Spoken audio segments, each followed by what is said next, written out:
ابن ماجہ کتاب الفتن اور باب العقوبات، راوی حضرت سیدنا عبدالایمن ابن عمر رضی اللہ تعالیٰ ہے۔ میں اس کا ترجمہ آپ کو سناتا ہوں۔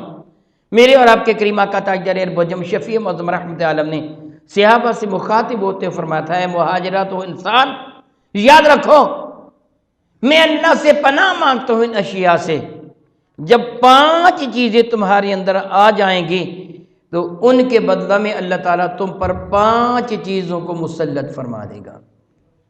5 چیزیں تم اپنا لو گے، پھر اس کے جواب میں اللہ تعالیٰ کی جانب سے 5 قسم کی چیزیں تم پر مسلط کر دی جائیں گی۔ میرے کریم نے فرمایا میں ان سے اللہ تعالیٰ کی پناہ مانگتا ہوں۔ میں مفہوم حدیث بیان کر رہا ہوں، ترجمہ نہیں۔ سنیے میرے کریم آقا نے ارشاد کیا فرمایا تھا۔ پہلی بات میرے نبی نے فرمائی تھی، یاد رکھو جب تم میں بے حیائی عام ہو جائے گی، بے غیرتی عام ہو جائے گی، تو تم پر طاعون کی طرح کی وہ وبائی امراض مسلط ہوں گی جو پہلے نہیں پائی جاتی تھیں۔ میں بھی کہہ دیتا ہوں، آپ بھی کہہ دیتے ہیں، کورونا جو ہے نا یہ کیمیکل وار ہے، یہ کافروں نے ہم پر مسلط کیا، مگر کبھی ہم نے دیکھا کہ اس کا سبب کیا ہے؟ میرے نبی نے 14 صدیاں پہلے فرما دیا تھا، جب غیرتی عام ہو جائے گی، بے حیائی عام ہو جائے گی، پھر ایسے امراض جنم لیں گے جو پہلے کبھی نہیں پائے جاتے تھے۔ آپ کے علم میں ہوگا حرمین شریفین جب سے وہاں میرے کریم آقا رسول نبی شفیع معظم رحمت عالم کا قبضہ ہوا، مکہ مکرمہ فتح ہوا، اس وقت سے لے کے موجودہ دور تک کبھی بھی حرم کعبہ عبادت الہیہ سے فارغ نہ ہوا تھا، تو آپ بند نہ ہوا تھا، مگر کافروں نے تو آپ بند کروا دیا، اس کو بے آباد کروا دیا۔ اور اس کا سبب کیا ہے؟ آپ کے علم میں ہوگا کہ سعودیہ والے وہ شہر آباد کرنے جا رہے ہیں اسرائیل کے بارڈر کی جانب، کہ یہاں ہر طرح کا گناہ کرنے کی اجازت ہوگی۔ جس طرح لاس اینجلس امریکہ کا شہر ہے، وہاں ہر طرح کا گناہ جس کا تم تصور کر سکتے ہو، ہر طرح کی بدکاری، ہر طرح کی شراب نوشی جو تم سوچ سکتے ہو گناہ، اس شہر میں اجازت ہے۔ ایسا ہی شہر سعودیہ میں آباد کیا جا رہا ہے، اس کی بنیاد رکھ دی گئی ہے۔ پھر میرے نبی نے فرمایا تھا جب بے حیائی مجھے آج میرے اور آپ کے گھر کی حالت کیا ہے؟ کبھی آپ نے غور کیا؟ میں چند جمعہ پہلے بھی اس بات کی طرف نشاندہی کر چکا ہوں۔ میرے بیوی بچے، میں ایک مثال دے رہا ہوں آپ کو سمجھانے کے انداز میں، ہمارے بیوی بچے، ہماری بہنیں، ہماری بیٹیاں، ہماری مائیں جب اپنے گھر میں ہوتی ہیں تو سادہ لباس پہ ہوتی ہیں، وضو کر لیتی ہیں، ہاتھ منہ دھو لیں گی، لیکن جب بازار جاتی ہیں تو میک اپ کر کے جاتی ہیں، بڑکیلا لباس پہن کے جاتی ہیں۔ کن کو دکھانے کے لیے جاتی ہیں؟ بھائی بہن کے ساتھ ہوتا ہے، خامد بیوی کے ساتھ ہوتا ہے، باپ بیٹی کے ساتھ ہوتا ہے، بیٹا ماں کے ساتھ ہوتا ہے، اور اس نے فل میک اپ کر رکھا ہوتا ہے۔ غیر بندے بری نگاہ سے دیکھتے ہیں، اس کی غیرت کہاں چلی گئی؟ یہ اپنے گھر سے جس نظر میں، اپنے گھر میں جس نظر سے باپ اپنی بیٹی کو دیکھتا ہے، بھائی اپنی بہن کو دیکھتے ہیں، کیا بازار میں بھی اسی نظر سے دیکھتے ہیں لوگ؟ پھر وہ بندہ دیوس بنتا ہے کہ نہیں، بغیرت بنتا ہے کہ نہیں بنتا؟ کہ جب اس کی بیٹی کو، اس کی بہن کو، اس کی ماں کو، اس کی بیوی کو ایک غیر بندہ شہوت والی نگاہوں سے دیکھتا ہے اور یہ چپ کر کے بیٹھا ہوتا ہے، اگر کبھی اس کی طرف دیکھ بھی لے تو نظر جھکا کے بیٹھتا ہے کہ یہ جی کھول کے دیکھ لے، یہ میری بیوی ہے، یہ میری بیٹی ہے، میری بہن ہے، اس کے خد و خال نمایاں ہوتے ہیں اور وہ بغیرتی کے ساتھ بیٹھا ہوتا ہے۔ میرے نبی نے فرمایا جب یہ بغیرتی تمہارے اندر بڑھ جائے گی، پھر یہ وبائیں آئیں گی، تو کورونا کی وبا ہم خود لے کے آئے ہیں، یہ وبائیں ہم خود لے کے آئے ہیں۔ میرے نبی نے 14 صدیاں پہلے یہ بتا دیا تھا جب تم میں یہ بات آ جائے گی تو ایسی وبائیں آئیں گی۔ اور دوسری بات میرے نبی نے فرمایا تھا جب تمہارے اندر ناپ تول میں کمی آ جائے گی تو تمہارے رزق میں بے برکتی آ جائے گی، قحط سالی کی طرح ہو جائے گا۔ جس طرح قحط سالی میں بندہ بھوک اور محتاج ہوتا ہے، تیرے پاس دولت ہوتے ہوئے بھی بے برکتی آ جائے گی، قحط سالی جیسی کیفیت آ جائے گی۔ آج کیا صورتحال ہے؟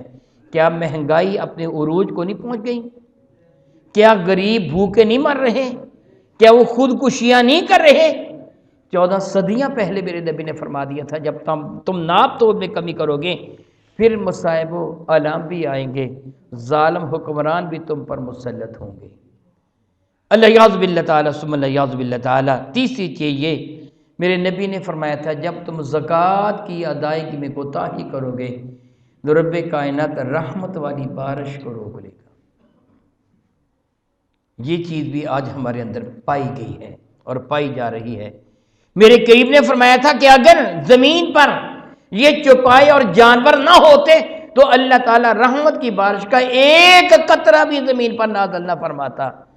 یہ جو بارشیں ہو رہی ہیں رحمت کی بارش کی میں بات کر رہا ہوں، غضب کی بارش نہیں، سیلاب والی بارش نہیں، تباہی و بربادی والی بارش نہیں، وہ تو اللہ کا غضب ہوا کرتی ہے۔ رحمت کی بارش نہ برستی اگر یہ زمین پر چوپائے موجود نہ ہوتے تمہاری کرتوتوں کی وجہ سے۔ اور میرے کریم آقا رسول نبی نے چوتھی بات یہ ارشاد فرمائی، جب لوگ اللہ تعالیٰ کے احکامات کو پس پشت ڈال دیں گے، نماز نہیں پڑھیں گے، قرآن کریم کی تلاوت نہیں کریں گے، نیک اعمال نہیں کریں گے، تو پھر رب کائنات جل مجدہ کریم ان پر غیر مسلموں کو مسلط فرما دے گا جو ان کو ذلیل و رسوا کریں گے، ان کی جان مال عزت و آبرو کے ساتھ کھیلیں گے۔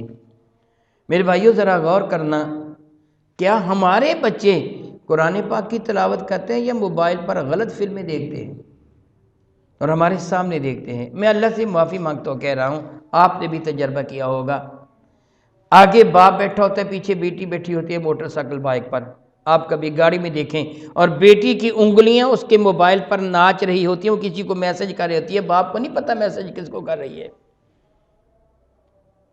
بدکاری کا ایک مین سبب آج کل کا یہ میڈیا ہے۔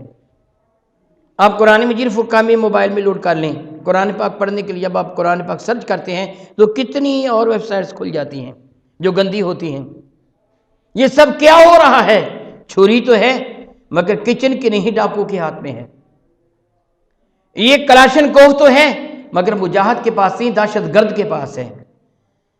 کتنی بربادی ہو رہی ہے۔ میرے نبی نے فرمایا تھا جب یہ صورتحال عام ہو جائے گی، الیاذ باللہ تعالی ثم الیاذ باللہ تعالی، پھر تم پر کافر مسلط ہو جائیں گے جو تمہاری جان، تمہاری مال، تمہاری آبرو، تمہاری عبادت گاہوں پر قبضہ کر لیں گے۔ کیا ایسے آج ہو رہا ہے کہ نہیں ہو رہا؟ اور پھر میرے نبی نے ارشاد فرمایا تھا جب پانچویں چیز یہ تھی کہ جب حکمران وہ قوانین نافذ کریں گے جو قرآن و حدیث کے خلاف ہیں، اللہ اور اس کے رسول کے خلاف ہیں، پھر افراتفری پیدا ہو جائے گی، پھر اتحاد و اتفاق ختم ہو جائے گا۔ کیا آج ہم پر اسلامی قوانین نافذ ہیں یا کافروں کے قوانین نافذ ہیں؟ کافروں کے قوانین نافذ ہیں۔ نتیجہ کیا ہے؟ افراتفری، بے برکتی، کھینچا تانی۔ تو پھر میں کس منہ سے کسی پر اعتراض کروں؟ حضرت اکبر الہ آبادی نے بہت خوبصورت یہ جملہ کہا تھا کہ جب میں کہتا ہوں خدا مندہ میرا احوال دیکھ، حکم ہوتا ہے کہ اپنا نام آیا اعمال دیکھ۔ میں کہتا ہوں مولا دیکھ میری حالت ہوگی کیا ہو گئی ہے، تو رب کائنات فرماتا اپنی کرتوتوں کو دیکھ لے، تیری کرتوتیں کس لائق ہیں۔ اگر میں بجلی کے پول پر چڑھ کر ننگی تاروں کو چھوؤں گا تو جو نتیجہ ہے وہ سب کے سامنے ہے، عین ممکن ہے میں پھر بھی بچ جاؤں۔ میں آپ کو مثال دے کے سمجھا رہا ہوں، ہو سکتا ہے میں پھر بھی بچ جاؤں، ہو سکتا ہے جھٹکا لگے میں زمین پر گر جاؤں، لیکن جو میرے اللہ نے ارشاد میں اللہ کی عزت کی قسم بالکل سچ ارشاد فرمایا ہے، وہ ہوگا جو رب نے فرما دیا ہے۔ اگر ہم اپنے آپ کو سلجھائیں گے تو اللہ تعالیٰ کی رحمت ہمارے شامل حال ہوگی۔ اگر ہم اجتماعی طور پر نہیں، یہ جتنے دوست میرے احباب میری باتوں کو سن رہے ہیں میرے سمیت، اگر ہم سارے کے سارے اپنے گھروں پر اللہ کی رحمت چاہتے ہیں تو کم از کم خود کو تو بچا لیں۔ میں اپنے آپ کو بچا لوں اور آپ اپنے آپ کو بچا لیں، وگرنہ یاد رکھیے یاد رکھیے یاد رکھیے جب اللہ تعالیٰ کا غضب نازل ہوتا ہے تو سب کو تباہ و برباد کر کے رکھ دیتا ہے۔ سیدہ زاہدہ طیبہ طاہرہ عائشہ صدیقہ رضی اللہ تعالی عنہ سے یہ حدیث بار کا مروی ہے کہ قرب قیامت میں حضرت امام مہدی کے خلاف ماوراء النہر سے جو لشکر آئے گا وہ سارے کا سارا اور وہ سارا علاقہ، وہ لشکر بھی وہ علاقہ بھی زمین میں دھنسا دیا جائے گا۔ حضرت عائشہ صدیقہ نے عرض کیا تھا یا رسول اللہ ارشاد فرمائیے وہ لوگ جنہوں نے جرم کیا ان کو تو زمین میں دنسا دیا گیا، باقی لوگوں کو زمین میں کیوں دنسایا گیا؟ باقیوں کو کیوں سزا ملی؟ تو میرے نبی نے جواب دیا تھا سزا دنیا میں سب کو مل جائے گی لیکن قیامت کے نہ اپنے اعمال کے اعتبار سے ان کا حشر ہوگا۔ جن کے اچھے عمل ہوں گے ان کو بچا لیا جائے گا، جن کے برے عمل ہوں گے ان کو سزا دے دی جائے گی۔ لیکن دنیا کی بستی میں یہ ہے، میرے نبی علیہ السلام کا ایک ارشاد گرامی قدر ہے، مشکوٰۃ شریف کے اندر یہ حدیث مبارکہ باب الرقاق میں ہے، میرے قریب فرماتے رب کائنات نے جبریل امین کو حکم دیا تھا فلاں شہر کو غرق کر دو، تو جبریل امین نے کیا تھا کہ رب فیہ عبد فلان، اے اللہ تعالیٰ جس شہر کو مجھے غرق کرنے کا حکم دیا گیا ہے میں جانتا ہوں اس شہر میں ایک ایسا بندہ موجود ہے لا یاسی کا طرفۃ عین، مولا تعالیٰ اس شہر میں وہ بندہ موجود ہے جس نے ایک پلک جھپکنے کے برابر بھی تیری نافرمانی نہیں کی ہے، وہ بندہ موجود ہے تو پھر بھی غرق کر دوں، اس کو تو بچا لوں؟ میرے اللہ نے فرمایا اس کو بھی ان کے ساتھ غرق کر دے۔ تو جبریل نے کیا مولا تعالیٰ اس نے تیری نافرمانی نہیں کی، تو میرے اللہ نے فرمایا تو اس نے نافرمانی تو نہیں کی لیکن نافرمانی کرنے والوں کے خلاف کبھی اس کے دل میں خیال بھی پیدا ہوا؟ نافرمانی کرنے والوں کے خلاف اس کے دل میں خیال پیدا کیوں نہیں ہوا تھا؟ اس سے روکنے کی کوشش کیوں نہ کی تھی؟ جہاں تک اس کی ہمت ہے اللہ تعالیٰ نے مجھے بھی اور آپ کو بھی فرمایا کہ کنتم خیر امۃ اخرجت للناس تأمرون بالمعروف وتنہون عن المنکر، تم بہترین امت اس اعتبار سے ہو کہ تم لوگوں کو نیکی کا حکم دیتے ہو، برائی سے منع کرتے ہو۔ جہاں تک میرا اختیار ہے، اب دیکھیے میرے پاس ایک اختیار تھا کہ میں منبر مصطفیٰ کریم پر بیٹھ کر آپ کو نصیحت کر سکتا تھا، اگر میں نہ کرتا تو میں مجرم تھا۔ میرے گھر پر میرا اختیار اگر چلتے ہیں تو مجھے اپنے گھر کو سنوارنا چاہیے، آپ کو اپنے اپنے گھروں کو سنوارنا چاہیے، بصورت دیگر ہم سارے کے سارے مجرم ہوں گے۔ میں تنہا نمازیں پڑھتا رہوں اپنے گھر کی پرواہ نہ کروں، آپ تنہا نمازیں پڑھتے اپنے گھر کی پرواہ نہ کریں، آپ مجرم ہوں گے۔